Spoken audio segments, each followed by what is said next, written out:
Repeatedly, I keep hearing time and time again, one of the biggest lies that continues to be told in the housing market that can really be damaging for people who don't understand how this stuff works. And I actually made a video about this several months ago when I was in California. That was a pretty big hit. It was a successful video, and I think it's time for a refresher because a lot of people don't understand this. You know, they just hear some of these things and they believe it to be true because they don't know much about real estate. They just want to get into their first home and don't know any better. And so what is the biggest lie being told in the housing market right now, Michael? Well, it is the fact that you have a lot of lenders and real estate agents and people in the business in general telling buyers that you can marry the house and date the rate. And what that means, this is a clever little way of saying that you can buy the house today at whatever the price is and these interest rates, and then eventually you refinance that house when the interest rates come down. That's the idea behind this. And for some people that might actually be possible. But there are a few circumstances that need to converge in order for that to be possible for you. And unfortunately, that's likely not going to be the case for the vast majority of new home buyers. Now, one of the easiest ways that you can fall for this right now is directly through your lender, because more and more lenders are starting to offer programs where they're offering to refinance you for free when interest rates come down if you just buy the house right now. And I know that might sound tempting because, hey, I can get a free refinance that would normally cost me, several $1,000s. That's a pretty great deal. What do I have to lose, right? That's what the average person would think. Well, actually, you have a lot more to lose than you might think. First, let's establish something important. Home sales right now are at a 13-year low in this housing market, which means that we haven't seen sales this low since the last housing market crash, okay? And so lenders and real estate agents are doing all the different things that they can do right now to drum up business, and this is one of them, where lenders will offer to refinance you for free when rates come down. Now, keep in mind, guys, just a year ago, none of these programs were out there. Why? Because they didn't need them, okay? Everybody and their mother still wanted to jump into the housing market, and home sales were still very high, okay, but not anymore. So they have to come up with these creative financing solutions. They have to come up with different programs and incentives to get people into the market where otherwise they wouldn't be able to bring buyers off the sidelines if there weren't enough incentives to do so. I remember I walked past this house about a year ago when it was just a shell. They were completely renovating this entire house. It was totally gutted. Now they want $2.8 million for it. But it's not a flip. They've owned it since 2011. Bought it back then for only $169,000. Think about that one for a minute. And then they better sell this house soon before the property tax bill jumps, because even with this house being bought for that price back then, they're still at $7,000 a year with their property tax bill. Once this place gets reassessed at the new value, I bet you that property tax bill is going to jump tremendously. So they need to unload this house before that bill comes due.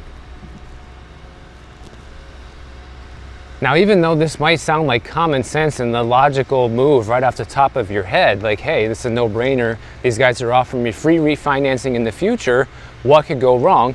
Well, I'm glad you asked, because I'm going to tell you what can go wrong. The first thing is there's no guarantee that interest rates are going to come down in the near future. And then you could say, well, Michael, interest rates just came down from almost 8% for a 30-year mortgage all the way down to 7.22% recently, so it's already coming down. What are you talking about? Okay, that's a fair point.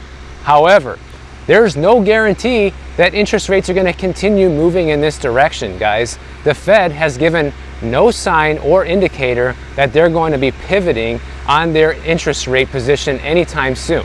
Now, do I think that they will pivot in the future eventually? Probably, yes, they will. They're not going to keep interest rates this high forever. But let's just assume that everybody's right, and let's entertain the idea that the Fed's going to start cutting interest rates next year in 2024. Well, even if they do that, even by the most drastic predictions right now of where mortgage interest rates are going to end up by the end of 2024 is likely still going to be in the 6.5% range, guys. Right now it's 7.22%, and it fluctuates. It can still go back up.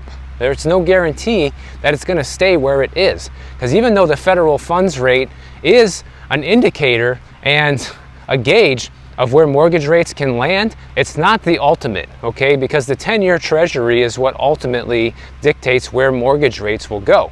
So that's the first thing. You don't know for sure how far and when interest rates are going to come down to. Also, there's another huge problem with this logic that if you buy now, you can refinance later.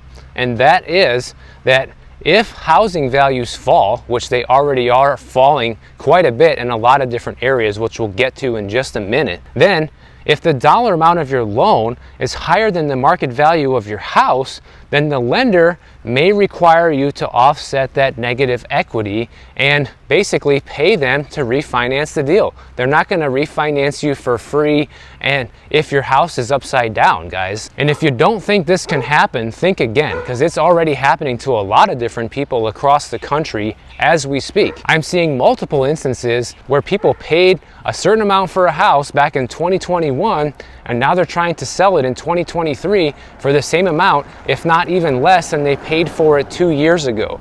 And so that's the definition of somebody in this position where the value of the house has sunk so far that now they essentially owe more on the house than it's worth. That's called being underwater on your mortgage. And so if that ends up being you by the time that the set of circumstances comes along where you can actually refinance, okay, the interest rates came down to a low enough amount, that's another thing too here, then you might not be able to because your house has lost too much value. There's a couple things people need to understand here. Number one, even if the end of next year, say we end up at 6.5% rates and you have stellar credit, stellar everything, you get that 7.22% rate today, okay? Do you think in a year from now, if rates come down to 6.5%, that's going to be a reason for you to refinance, guys? Do you think it's going to be a big enough savings to do it? Probably not. The other thing is too, there's no guarantee that these lenders will refinance you at all if home prices fall far enough. Okay, that's the other problem with this. A lot of lenders who are offering this, believe me, there's fine print. They might say in their fine print that, oh, if you lose X amount of equity, then we're not gonna refinance you. Or they might say, we'll only refinance you for free up to a certain cost amount. Any costs over that amount could be your responsibility for paying. So there could be a lot of sneaky little tricks on these schemes to get you to have free refinancing that you might not be aware of if you don't read the fine print. And another thing that needs to be discussed is these tactics largely rely on buyers pulling the trigger today, even if they're kind of stretching their budget in hopes that in the future they'll be paying less, okay? There's a couple of holes in that logic, guys, and here's what they are. The first thing is that you should be comfortable with your payment today, no matter what, guys. You shouldn't be banking on the fact like, whoa, I can barely afford it today, but maybe in 2 or 3 years from now, my payment will be more comfortable when interest rates come down and I get that free refinancing. Don't count on it. And the second reason why I say don't count on it is because expenses with owning a home always go up.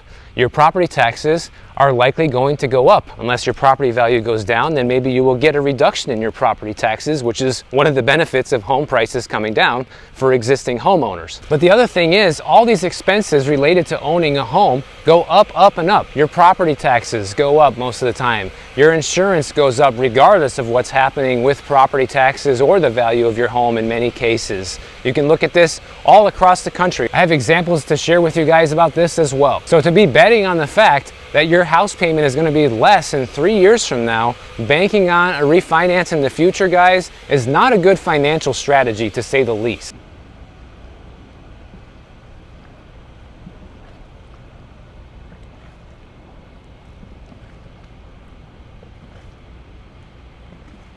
Okay, after seeing how much this house actually just recently sold for, it makes that previous house looks like a joke, because this house is huge at almost 3,000 square feet, sold for $1.6 million. The previous house they want $2.8 million for, guys.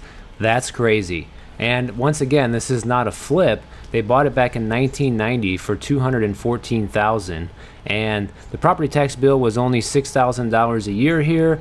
Not too bad since they purchased it all the way back then. But man, does that previous house look like a complete ripoff. It's going to be another one of those properties that sits on the market forever probably and won't get sold because they're just asking far too much money. And you know, one of the biggest issues with this is people get sold on this idea of, you know, buy now and refinance later down the road, and they don't even get the incentive sometimes of getting a free refinance deal on the table. They just believe into this notion so much that they end up doing it without any realization that they might not be able to do that actually when the time comes. Even Dave Ramsey is pushing people to do this right now. You know, he's telling people you need to get out of debt, you need to build your emergency fund, but then the very next thing you need to do is you need to get into owning a home before it's no longer possible. That's what Dave Ramsey's telling people to do right now. And right off the bat, that's just not true, guys. He says prices are going to go nowhere but up, and if you're going to wait for lower prices or lower interest rates, that you're going to be waiting for a very long time. Now that might be true, that you might have to wait for a while, but the wait could end up being worth it, and it could end up making the difference of whether you're upside down financially in your life or not. But what Dave is saying is not true, because rates and prices are already coming down. Okay, we're seeing interest rates come down a little bit right now, and prices across many different metros throughout the entire country are coming down pretty substantially, guys. In fact, using ReVenture app, I pulled the top 50 metros across the country that are seeing huge year-over-year price declines. Check out this list that I have scrolling on the screen right now. You got all the way from the number one at Pecos, Texas, which is down 28.9% year over year, all the way down to Fernley, Nevada, which is still down 5.4% year over year, and that's just the top 50, okay? And even in the top 50, we're still talking a 5.5% price cut in 1 year. And I realize that some of these places might be places you've never heard of before, but so what? Because the point is that there are a lot of metros across the country with home prices falling. And some of them are big ones. You know, some of the big ones from this list are places like Austin, Texas, where it's down 10.2% year over year. You have New Orleans down at 8.5% year over year. You have Breckenridge, Colorado down by 7.2% year over year. So Dave's sitting there telling people that you shouldn't wait to buy a house because prices are going nowhere but up. That is a bold-faced lie. Okay, it just is, guys. We're looking at facts. This is not my opinion. The fact is that there are many metros across the country where home prices are negative year over year, and that's just the top 50. There's probably hundreds of them where home prices are negative year over year. So don't sit there and tell me that waiting is going to cost you a fortune and that home prices are just going to go up forever. Are there going to be places that are going to see, you know, an unusual amount of price appreciation during this bad economy? Sure, there's going to be that. But you know if you live in an area like that or not, and you know whether or not to take this advice. And he's even telling this stupid lie every time he gets asked about it of, oh, you can just buy now and refinance later, guys. Like, that's also something that doesn't apply to everybody. If you don't have the equity, if the interest rates don't fall enough, you can't refinance, okay? Assuming you get lucky, let's say the value of your home does continue to go up and interest rates come down, and let's say in 5 years from now you can refinance your house. Great, that's gonna save you an extra $500 a month on your payment. Awesome, let's do it. Well, there's a problem though. Because the value of your house went up, likely your property taxes went up, also your insurance went up in the meantime, also your cost to maintain the home has gone up because of inflation, and so now that $500 a month savings that you would get through refinancing has been completely eaten up through the other costs of owning that home that have increased. So tell me, how did that save you any actual money, guys? It didn't. You're just treading water and going right back to where you started. So yeah, this strategy of buying now and refinancing later can work out for some people. I'm not saying that it never works out, because it can, but it's a long-term strategy, guys. Like, this is being sold right now through lenders and realtors as something that you're gonna do in like 2 or 3 years from now. Probably not. If you're gonna do it, it's probably not gonna be at least 5 to 7 years from now. And don't forget, when you actually do that, if you're in the position to get that refinance, you're restarting the clock on your mortgage. So you just paid the bank 5 to 7 years worth of practically interest, hardly any principal on the property,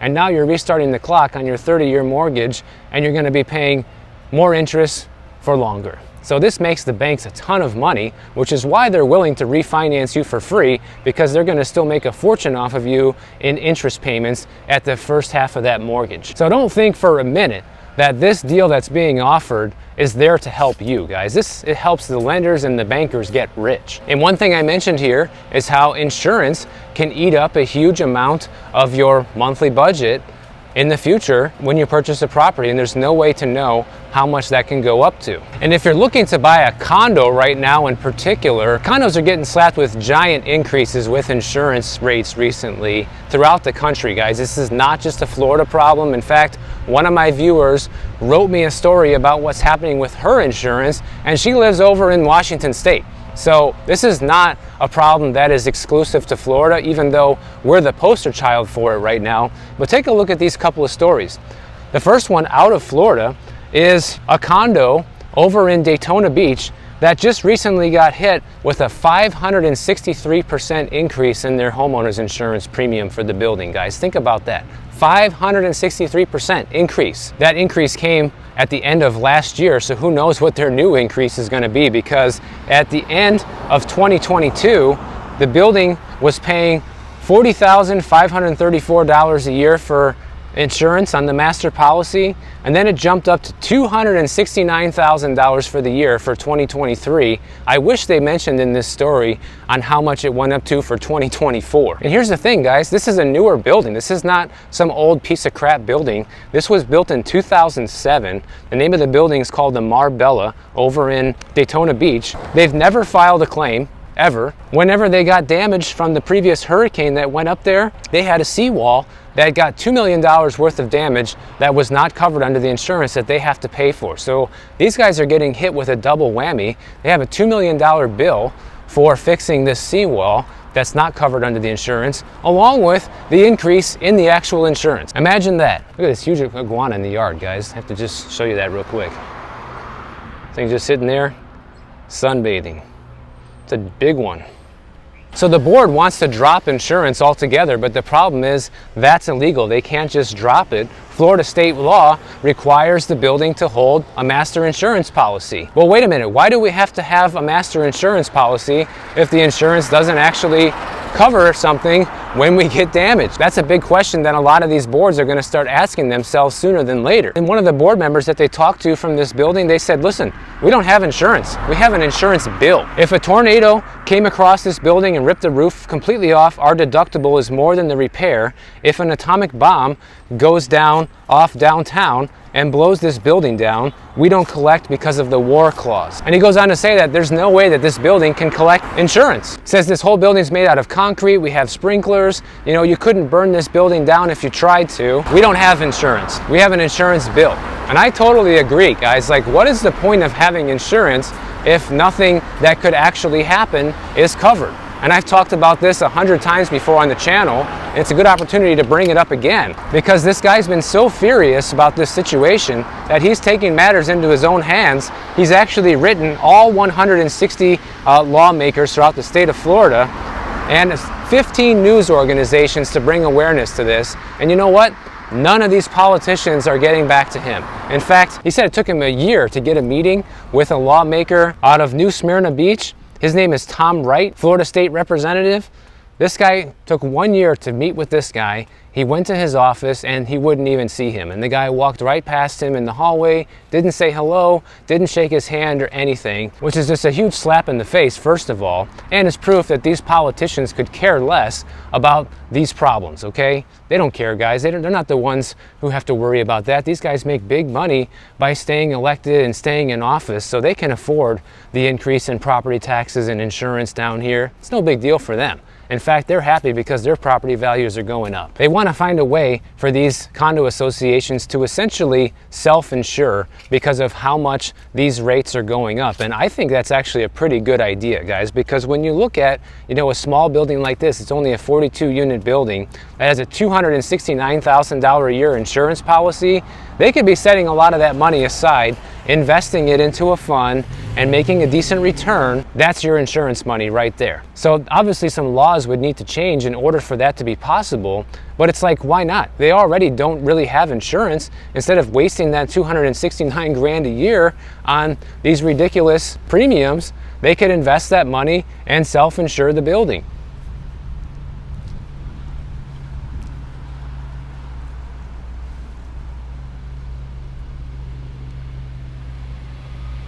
Because what's happening right now is they still have to pay out of pocket for all these repairs. You know, they have to pay for this $2 million seawall completely out of pocket. So you know for sure there's big special assessments happening there for this. Plus the increase in the insurance, which makes the HOA fees go up.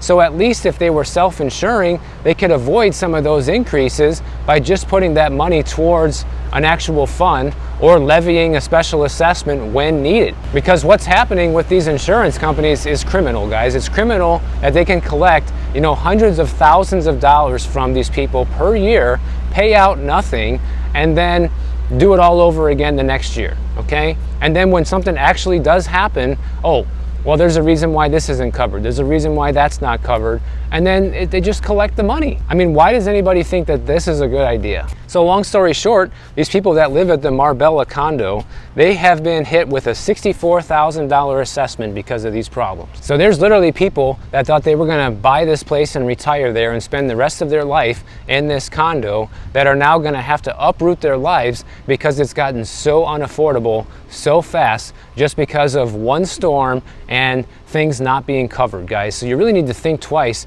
before you buy a condo when you see these things happen. But it's not just condos, okay? The price of homeowners insurance for regular freestanding house is also on the rise as well. I just saw in Dallas, okay? The average premium for people in Dallas right now, $5,000 a year. So that's coming in straight out of your pocket. That's a payment for a nice car. And Carol over in Washington State, she's one of my viewers, big fan of the channel. She wrote me an email talking about how her condo is seeing a huge increase with insurance and a special assessment from this. Check this out. She said that this year there was a fire in one of the units that spread to the unit next door. And there was another unit that also had a $70,000 repair to the foundation. And they just received a notice for a special assessment. Just hers alone is $3,884, which is due by September of 2024, and they're breaking it down into installments. And the first installment is $431, due by January 1st of 2024. So happy new year to that, huh? And she wrote me and saying, Michael, listen, I'm worried that the insurance, is this gonna keep going up? Is this gonna be a problem for me? You know, last year they wanted to increase the HOA dues by 38%, but the board voted for a 6% increase, and her HOA dues now went up to $546 a month, which includes cable, water, and sewer. She's saying, listen, there's people here that are not gonna be able to pay for this. They're not gonna be able to pay the assessment. They're not gonna be able to pay the increase, and are gonna be forced to sell. And unfortunately, when that happens, you start seeing more and more inventory come on the market in your community. That ultimately lowers the prices there and throughout the entire area as well. And check out this letter real quick that they got from the insurance company, guys. She shared this with me directly from the condo association. It says here that the condo originally anticipated that the cost for the new insurance policy would be about $55,000 for the year. But the actual amount went up to $261,253, which is a 364% increase. And they directly name different things that are happening in the insurance market of why this is happening, okay? They say the primary items affecting all policies for condominiums are wildfires, the Florida Surfside condo destruction, and the frequency of water intrusion claims. And they say due to the age of the building, as well as the two recent claims, this is the best they could do is for rates, guys. So the moment you make a claim, they jack up your rate 364%. How is that fair? Is that really coverage? To me, it sounds more like robbery, because anything that they're covering, you're paying them back tenfold with these massive increases in premiums. So this is all part of the special assessment that she's gonna have to pay. And remember, that doesn't even include her property taxes going up. Doesn't even include any repairs you need to make on your own unit. Doesn't include the higher cost of living, the higher cost of groceries, the higher cost of utilities, the higher cost of anything. Which goes back to my original point of this video. If you're just gonna listen to these clowns that say, you know, marry the house and date the rate, or buy now and refinance later, you need to think twice, because there's a lot more to consider here with this that makes doing something like that not really feasible for a lot of people, especially heading into a recession, guys. I showed you already how the prices are falling big time in these top 50 metros across the country, and we are not even in an official recession yet. So just think about that. Think about where things can go. Think about where home values can go when we actually do hit some serious economic distress. You know, it's still being predicted that we're going to hit an official recession sometime in 2024. And I know some people are tired of hearing about this because it actually hasn't happened yet. It was supposed to happen this year, and technically it already did happen in 2022, but it wasn't acknowledged. And so you have to understand that our government is doing everything they can to avoid this right now. They are doing all sorts of financial shenanigans and jumping through hoops and loops to make sure that there's no recession before this election. That very well may be the case. We might not see an official recession until after the election in 2024, which is still another year from now. So we might have to put up with this charade for a little bit longer, but rest assured after that, things are going to come crumbling down, and probably pretty fast, due to the sheer amount of false stimulation that was injected into this economy. So just be ready for that, guys. Stop listening to these people. You know, don't believe these things of, oh, you can buy now and refinance later, especially if you live in an area right now where you're actively seeing home prices coming down. That's going to be not true for you, okay? Especially if you put a low down payment. So if you're going to buy a house right now, you need to make sure you can afford it today at this price and this rate, and forget about all the rest. And if you do get an opportunity to bring down the cost later down the road, fine, take it if you want, but don't count on it. So if you guys enjoyed this video, make sure you subscribe to the channel. Stop believing all the lies out there. If you don't want to wait for my next video to come out, check out this one on the screen right over here, and I'll see you in the next one.